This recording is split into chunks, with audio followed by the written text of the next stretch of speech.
Welcome to Anushka login Kannada. ನಾನು ನಿಮ್ಮ ಪ್ರೀತಿಯ ಮನು ಮಂಜುನಾಥ್. ಎಲ್ಲರೂ ಹೇಗಿದ್ದೀರಾ?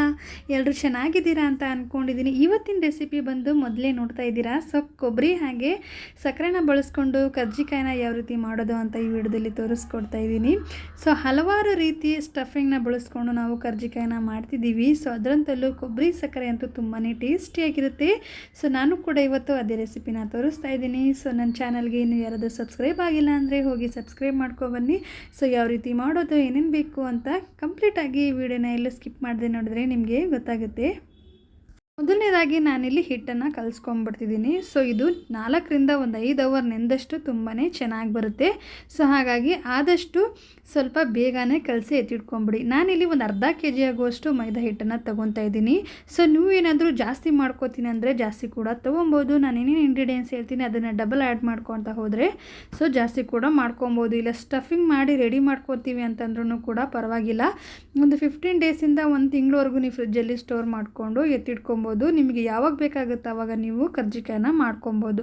ಸೊ ನಾನಿಲ್ಲಿ ಒಂದು ಅರ್ಧ kg ಹಿಟ್ಟಿಗೆ ಚೆನ್ನಾಗಿ ಜರಡಿ ಹಿಡಿದು ಸ್ವಲ್ಪ ಉಪ್ಪು ಅಂದರೆ ಸ್ವಲ್ಪ ಒಂದು ಚಿಟಿಕೆಯಷ್ಟು ಉಪ್ಪನ್ನು ಸೇರಿಸ್ಕೊಂಡು ಅದಕ್ಕೆ ಬೇಕಾಗಿರುವಷ್ಟು ನೀರು ಸ್ವಲ್ಪನೇ ನೀರು ಸೇರಿಸ್ಕೊಂಡು ಹದವಾಗಿ ಚೆನ್ನಾಗಿ ನಾದಿ ಕಲಸಿ ಎತ್ತಿಟ್ಕೊತಾ ಇದ್ದೀನಿ. ಇದು ಒಬ್ಬಟ್ಟು ಹೂರಣ ಬರುತ್ತಲ್ಲ ಅದು ಸ್ವಲ್ಪ ತೆಳ್ಳಗಿರುತ್ತೆ. ಸೊ ಅದಕ್ಕಿಂತ ಸ್ವಲ್ಪ ಗಟ್ಟಿಯಾಗಿ ನಾವು ಆದಷ್ಟು ನಾದಿದಷ್ಟು ಚೆನ್ನಾಗಿ ಬರುತ್ತೆ.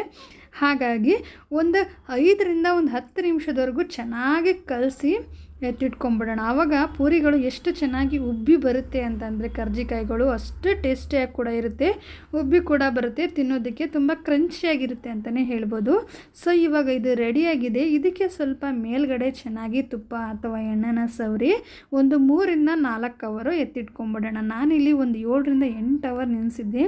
ಸೊ ಹಾಗಾಗಿ ತುಂಬ ಕ್ರಂಚಿಯಾಗಿ ಟೇಸ್ಟಿಯಾಗಿ ಬರುತ್ತೆ ಅನ್ನೋದಕ್ಕೋಸ್ಕರ ಅಷ್ಟೊತ್ತು ಕಲಸಿ ರೆಡಿ ಮಾಡ್ಕೊಂಡಿದ್ದೆ. ಮೇಲ್ಗಡೆ ಸ್ವಲ್ಪ ಹಾಗೆ ಎಣ್ಣೆನ ಸವರಿಸ್ಕೊಂಡು ಒಂದು ಕವರ್ ಅಥವಾ ನಾರ್ಮಲ್ ಒಂದು ಪ್ಲೇಟನ್ನು ಮುಚ್ಚಿ ಹಾಗೆ ಎತ್ತಿಟ್ಕೊಂಬಿಡೋಣ. ಸೊ ಬನ್ನಿ ಇವಾಗ ಸ್ಟಫಿಂಗಿಗೆ ಏನೇನು ಬೇಕು ಅಂತ ಹಾಗೆ ರೆಡಿ ಮಾಡ್ಕೊಂಬಿಡೋಣ. ಸೊ ನಾನಿಲ್ಲಿ ಒಂದು ಅರ್ಧ kg ಹಿಟ್ಟನ್ನು ತೊಗೊಂಡಿದ್ನಲ್ಲ, ಸೊ ಹಾಗಾಗಿ ಅರ್ಧ kg ಕೊಬ್ಬರಿನ ತೊಗೊಂಡು ಚೆನ್ನಾಗಿ ಕಟ್ ಮಾಡಿ ಕೊಬ್ಬರಿಗೆ ನಾನಿಲ್ಲಿ 2ರಿಂದ 3 ಏಲಕ್ಕಿ ಸೇರಿಸ್ಕೊಂಡು ಹಾಗೆ ಮಿಕ್ಸರ್ ಜಾರ್ನಲ್ಲಿ ಈ ಥರ ಪೌಡ್ರ್ ಮಾಡ್ಕೊಂಡಿದ್ದೀನಿ. ಸೊ ನೋಡಿ ಇಷ್ಟು ಮಾಡಿಕೊಂಡ್ರೆ ಸಾಕಾಗುತ್ತೆ. ಆರಾಮಾಗಿ ಮಿಕ್ಸರ್ ಜಾರ್ದಲ್ಲೇ ಮಾಡ್ಕೊಬೋದು. ಇಷ್ಟು ಮಾಡಿಕೊಂಡು ಇನ್ನೊಂದು ಪಾತ್ರೆಗೆ ಹಾಕ್ಕೊಂಡು ನಾನು ಅರ್ಧ kg ಕೊಬ್ಬರಿ ತೊಗೊಂಡಿದ್ನಲ್ಲ, ಸೊ ಅದೇ ಮೆಜರ್ಮೆಂಟಲ್ಲಿ ಅರ್ಧ kg ಆಗುವಷ್ಟು ಸಕ್ಕರೆನ ತೊಗೊತಾ ಇದ್ದೀನಿ.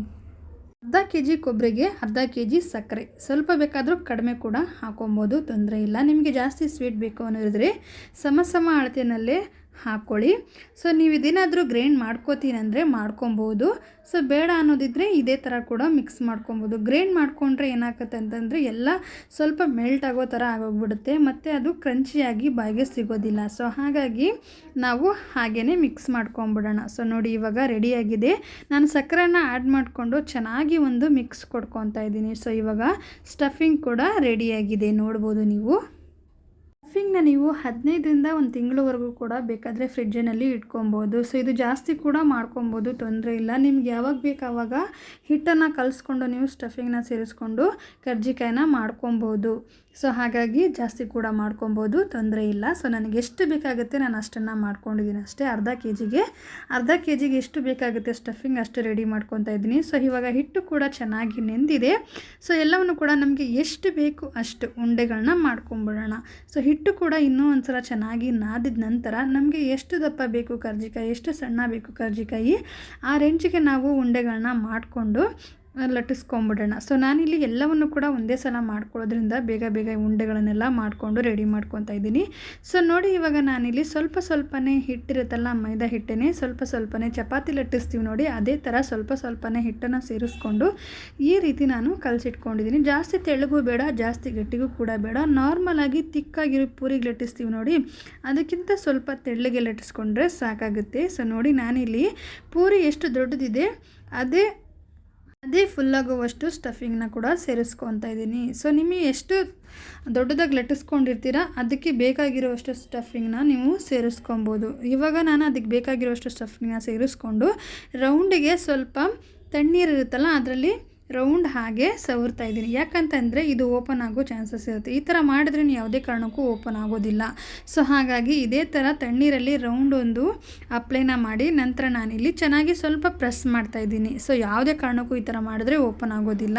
ಸೊ ನೀವು ಬೇಕು ಅಂತಂದರೆ ಕೈಲಿ ಕೂಡ ನೀವು ಯಾವ ಶೇಪಲ್ಲಿ ಬೇಕೋ ಆ ಶೇಪಲ್ಲಿ ಮಡ್ಚ್ಕೊಬೋದು. ಇಲ್ಲ ಅಂತಂದರೆ ಅದಕ್ಕೆ ಅಂತಲೇ ಒಂದು ಚಕ್ರ ಸಿಗುತ್ತೆ, ಅದು ಶೇಪಲ್ಲಿ ಸಿಗುತ್ತೆ. ಅಥವಾ ಒಂದು ಕರ್ಜಿಕಾಯಿ ಮಾಡುವಂಥದ್ದೇ ಒಂದು ಡಬ್ಬ ಸಿಗುತ್ತೆ, ಅದರಲ್ಲೂ ಕೂಡ ಮಾಡ್ಕೊಬೋದು. ಸೊ ನಾನು ಯಾವುದೇ ತರಹದ ಬಳಸ್ತಿಲ್ಲ, ನಾರ್ಮಲಾಗಿ ಕೈಲೇ ಫೋಲ್ಡ್ ಮಾಡಿಕೊಂಡು ಕರ್ಜಿಕಾಯಿನ ಕೂಡ ಪ್ರಿಪೇರ್ ಮಾಡ್ಕೊತಾ ಇದ್ದೀನಿ. ಸೊ ನಾನು ಅರ್ಧ ಕೆ.ಜಿಗೆ ಮಾಡ್ಕೊಳ್ಳೋದ್ರಿಂದ ನನಗೆ ಒಂದು 40ರಿಂದ ಒಂದು 50 ಏನೋ ಆಗಿತ್ತು. ಸೊ ನಾನು ದೊಡ್ಡ ದೊಡ್ಡ ಉಂಡೆಗಳನ್ನೇ ಮಾಡ್ಕೊಂಡಿದ್ದೆ, ಎಲ್ಲವನ್ನು ಕೂಡ ರೆಡಿ ಮಾಡಿಕೊಂಡೆ. ಸೊ ಇದು ಸ್ವಲ್ಪ ಲೇಟ್ ಆಗುತ್ತೆ, ಸ್ವಲ್ಪ ತಾಳ್ಮೆ ಬೇಕು. ಲಟ್ಟಿಸ್ಕೊಂಡು ಸ್ಟಫಿಂಗ್ನ ತುಂಬಿಕೊಂಡು ಹಾಗೆ ಎಲ್ಲದೂ ಕೂಡ ಮಡಿಸ್ಕೊಂಡು ರೆಡಿ ಮಾಡ್ಕೊಳ್ಳೋದಕ್ಕೆ ಸ್ವಲ್ಪ ಲೇಟ್ ಆಗುತ್ತೆ. ಸೊ ಎಲ್ಲವನ್ನು ಕೂಡ ನಾನು ಇದೇ ಥರ ಮಾಡಿಕೊಂಡು ಎಲ್ಲ ರೆಡಿ ಮಾಡಿಕೊಂಡು ನಂತರ ನಾನಿಲ್ಲಿ ಎಣ್ಣೆ ಕೂಡ ಕಾಯಲಿಕ್ಕೆ ಎತ್ತಿಟ್ಕೊಂಡಿದ್ದೆ. ಸೊ ಎಣ್ಣೆ ಕೂಡ ಕಾದಿದೆ. ಎಣ್ಣೆ ಯಾವುದೇ ಕಾರಣಕ್ಕೂ ಜಾಸ್ತಿ ಹೈ ಫ್ಲೇಮಲ್ಲಿ ಇಟ್ಕೊಂಡು ಫ್ರೈ ಮಾಡ್ಕೊಳ್ಳೋಕೆ ಹೋಗಬೇಡಿ.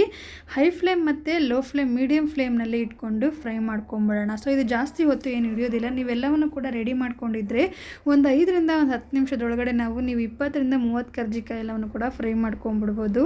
ಸೊ ಹಿಡಿದು ನೋಡಿ, ಒಂದು 2 ಸೆಕೆಂಡ್ರಿಂದ 3 ಸೆಕೆಂಡ್ ಬೆಂದರೆ ಸಾಕಾಗುತ್ತೆ. ಬೇಗ ಕ್ವಿಕ್ಕಾಗಿ ಆಗಿಬಿಡುತ್ತೆ. ಎಷ್ಟು ಚೆನ್ನಾಗಿ ಉಬ್ಬಿ ಬರುತ್ತೆ ಅಂತಂದರೆ ತುಂಬಾ ಟೇಸ್ಟಿಯಾಗಿರುತ್ತೆ ಅಂತಲೇ ಹೇಳ್ಬೋದು.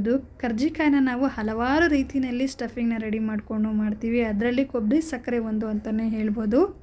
ಮುಂಚೆಯಾಗಿರುವಂಥ ಕರ್ಜಿಕಾಯಿ ರೆಡಿನೇ ಆಗೋಗ್ಬಿಡುತ್ತೆ. ಸೊ ಬಿಸಿ ಬಿಸಿಯಾಗಿ ತಿಂತಾ ಇದ್ದರೆ ತುಂಬಾ ಟೇಸ್ಟಿಯಾಗಿರುತ್ತೆ ಅಂತಲೇ ಹೇಳ್ಬೋದು. ಸೊ ನೋಡ್ಕೊಬಂದ್ರಲ್ಲ ಫ್ರೆಂಡ್ಸ್, ಯಾವ ರೀತಿ ಕರ್ಜಿಕಾಯಿನ ಮಾಡೋದು ಅಂತ. ಸೊ ಈ ವಿಡಿಯೋ ನಿಮಗೆ ಸ್ವಲ್ಪನಾದರೂ ಯೂಸ್ಫುಲ್ ಆಗಿದೆ, ಇಷ್ಟ ಆಗಿದೆ ಅನ್ನೋರಿದ್ದರೆ ನಿಮ್ಮ ಫ್ಯಾಮಿಲಿ ಫ್ರೆಂಡ್ಸ್ಗೆಲ್ಲ ಶೇರ್ ಮಾಡಿ.